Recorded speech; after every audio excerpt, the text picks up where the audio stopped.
Can you believe Scream is now 20 years old? I can't and I can. I can't. We're negotiating the number 5 right now. No, really? Oh, we've been hearing rumors and I'm just like... Yeah, they came to me a month ago, so we're having the conversation.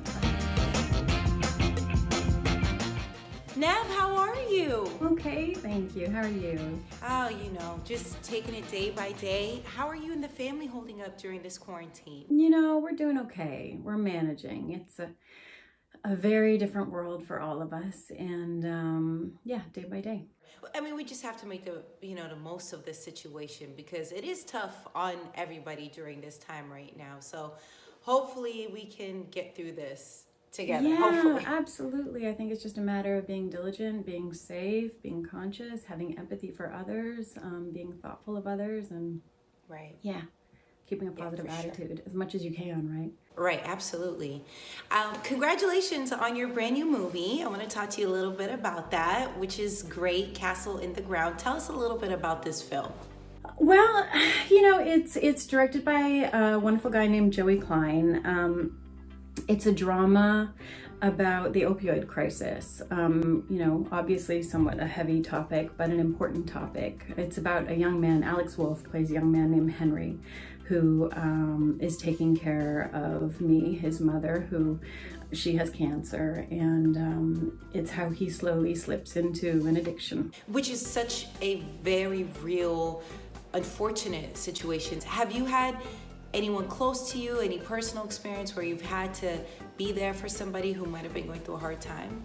I have had addiction around me, and I've tried to come to these people with lots of empathy and understanding and tried to help in the best way, or find them help in the best ways that I can. It's heavy. It's heavy. Very. It's heavy.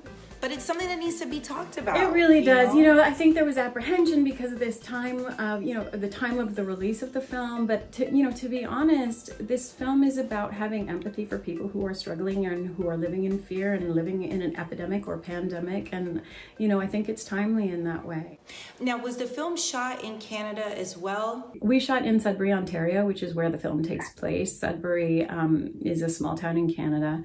You know, a lot of small towns are getting hit with this epidemic. I think that was why Joey wanted to place it there. For sure. Now, you are Canadian. I am, yeah. How was it? Were you able to go spend some time with your family while you were shooting? You know, Canada is so vast that although Sudbury is in Ontario, it's still a 5-hour drive from Toronto, where my dad and my family are. My younger brother happened to be coming up to Sudbury with a snowmobile that weekend. So we went on a 10-hour snowmobile ride, which was a lot of fun and completely unexpected. And it was a way to sort of get out and be with my brother, which was a lot of fun. Do you have any memories while living in Canada? And for someone who's never been, like myself, and you're just like, if you have an opportunity to get here, this is what you need to do. Some of my best memories happened here. You know, I think one of the wonderful things about growing up in Canada is we're so much about nature. I mean, certainly in Ontario, there's the cottage culture where people, you know, yes, you live in the city and you work in the city, but pretty much you work in the city in order to spend your weekends out in nature at the cottage and be with friends and be with family. And that was a wonderful way to grow up. We also, you know, my dad used to take us on, we'd go canoeing for weeks in the Algonquin National Parks and not see any civilization. Some of the most magical times in my life. So yeah, I'm a good camper. You know, I really love your journey because you did it the way you wanted to do it. At the height of your career, you decided, hey, I'm going to London and I'm going to go do theater. I just love that. I think that's so beautiful when you're able to control what you want to do. Were you nervous, scared at all to make such a huge leap? I was, of course I was, but I think I'd gotten to that place where I was just, you know, I was so busy in my 20s. It was magical. I was so blessed. I was so lucky, but I worked so hard. I mean, just insane hours and insane days and without any breaks. And it really took over my life. And I realized I didn't really have a life of my own.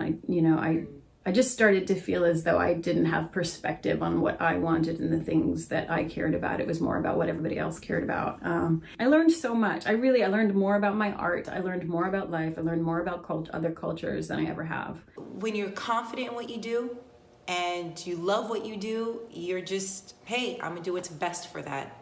even if it's not popular, even if somebody else might not do that. I love it. So where are you? Your front porch. Can you believe Scream is now 20 years old? I can't and I can. We're negotiating number 5 right now. No, really? Yes, Oh, we've been yes. hearing rumors, and I'm just like, yeah, they came to me a month ago, so we're having the conversation. But you know, at this time, it's a little challenging because who knows when people are getting back to work. But it could be great if we can all come to agreement on what it should be. It could be great. And were you able to keep in touch with your co-stars throughout the years and build great relationships? Absolutely. You know, we had such a magical experience together, all of us. It was such an important time, all of those films. So yeah, we've stayed in touch, and we love seeing each other, and we love reminiscing, and you know, those guys are all really talented. And there's so many stars that came out of those films too. You know, if you look at each one, there's so many people who weren't necessarily names yet, but came in and did cameos here and there and are huge. Now it's kind of a who's who when you watch the films, which is fun. It's a lot of fun. What else can we expect from you? I feel like we just have so much to take from you. Like, okay, what else? What else is next? Any other projects you're working on?